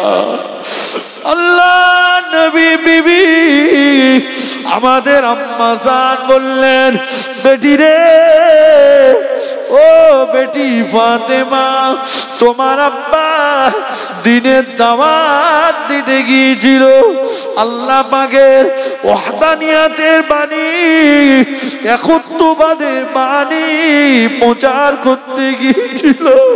বেঈমানের দলেরা, বেদিনের দলেরা, কুফফারে কুরাইশরা তোমার আব্বাকে এতবার মেরেছে।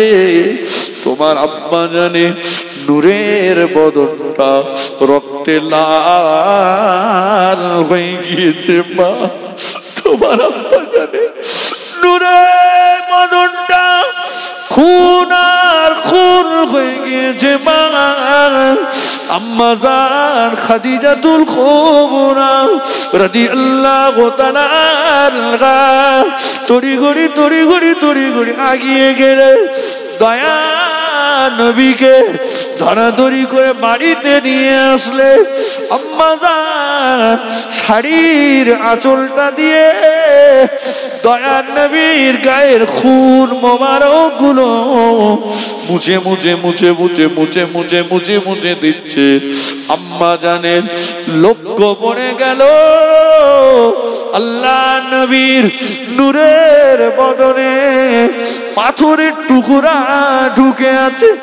আম্মা জান আঙুল দিয়ে টেনে পাথরের টুকরা বার করলেন। ওই জায়গা দিয়ে খুন মোবারক ফিনকি দিয়ে বার হয়ে আম্মা জানের মুখে লেগে গেল। আম্মা জান টুকুরে খেতে এ মক্কার বেঈমানের দলেরা, এ কুফফারে কুরাইশরা, আবু জাহাল, এ আবু লাহাব, এ ওলীদ ইবনে মুগীরা, কোথায় কে আছিস বল? আমি খাদিজা, আমার টাকা নিয়ে তোরা ব্যবসা করিসনি। খাদিজার সামনে দাঁড়িয়ে বল, খাদিজার টাকা নিয়ে বড় লোক হসনি, খাদিজার টাকা নিয়ে ব্যবসা করিসনি, খাদিজার টাকা নিয়ে বড় লোক হলি, খাদিজার টাকা নিয়ে ব্যবসা করলি, আর খাদিজার এতিম বাবারা স্বামীটাকে ধরে এত মার তোরা মারলি। দয়ার নবী আমাদের আম্মা জানে মুখে কান্না লাগিয়ে দিয়ে বললেন, খাদিজা বলো না, এমন করে বলো না, খাদিজা এমন করে বলো না। এদিকে নবী নন্দিনী ফাতেমাতুজ জাহরা রাদিয়াল্লাহু তাআলা দুটো হাত তুলে আল্লাহ পাকের দরবারে অঝর নয়নে কাঁদছেন। আল্লাহ, আমার আব্বা জান জীবনেও কোনোদিন গরিবের সঙ্গে দুর্ব্যবহার করিনি। আমার আব্বা জান কখনো এতিমের মাল আত্মসাৎ করিনি। আমার আব্বা জান কোনোদিন প্রতিবেশীর হক নষ্ট করিনি। আমার আব্বা জান কোনদিন কারো গালে নইভাবে চর মারিনি। অথচ আজকে দিনে ওরা আমার আব্বা জানকে এত মার মারলো। আমি ফাতেমা আমার আব্বা জানের নূরের বদনটা দেখে চিনতে পারি না, আমার আব্বা জানকে দেখে আমি চিনতে পারি না। দয়ার নবী ফাতেমার হাতটাকে নামিয়ে দিলেন, বেটি রে বদদোয়া করো না বেটি, বদদোয়া করো না। ও মা ফাতেমা, কিয়ামতের ময়দানে যেদিন বাপ বেটার হবে না, বেটা বাপের হবে না, মা মেয়ের হবে না, মেয়ে মায়ের হবে না, ওই দিন আমি রাসূলুল্লাহ ক্ষত বিক্ষত চিহ্নগুলো আল্লাহ পাককে দেখাবো, আল্লাহ পাককে দেখিয়ে বলবো, ও রব্বুল আলামিন, আল্লাহ পাক দুনিয়ার জমিনে বেঈমানেরা আমাকে মেরেছে, আমি নবী আমার শরীরের ক্ষত বিক্ষত চেহারা আজকে আপনার সামনে হাজিরা দিলাম। আল্লাহ আমার এক একটা মারের দাগের বিনিময়ে আমার লক্ষ লক্ষ গুনাহগার উম্মতিকে আপনি নাজাত করে দেন। ফাতেমা আল্লাহ পাকের কাছ থেকে এক একটা দাগের বিনিময়ে লক্ষ লক্ষ গুনাহগার উম্মতি দিগের জীবনের গুনাহকে মাফ করিয়ে নেব। জোরে বলতে পারলেন না সুবহানাল্লাহ? জোরে বলেন না সুবহানাল্লাহ? নারে তাকবীর।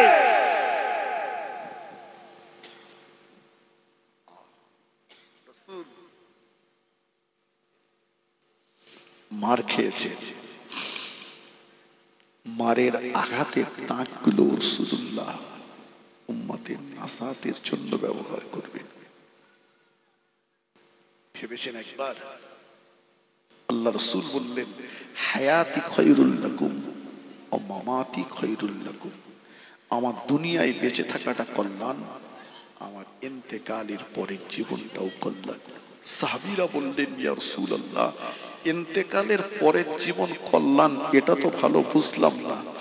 নবী বললেন, সাহাবীরা, আমার ইন্তেকালের পরে প্রতি সোমবার এবং শুক্রবার আল্লাহ পাক আমি রাসূলুল্লাহ আমার দাবিতে আমার উম্মতের আমল নামাটা আমার মাজার মুকাদ্দাসে পৌঁছে দেবেন। জোরে বলুন, একটু মন খুলে বলেন। জি, আমি রাসূলুল্লাহ যদি দেখতে পাই আমার কোন উম্মতের আমল নামায় গুনাহ বেশি হয়েছে, আমি উম্মতের গুনাহ মাফের জন্য আল্লাহর কাছে ক্ষমা প্রার্থী হব, আল্লাহর কাছ থেকে উম্মতের আমল নামার গুনাহগুলোকে মাফ করিয়ে নেব। জোরে বলুন। ফিরে আসি আপন জায়গায়।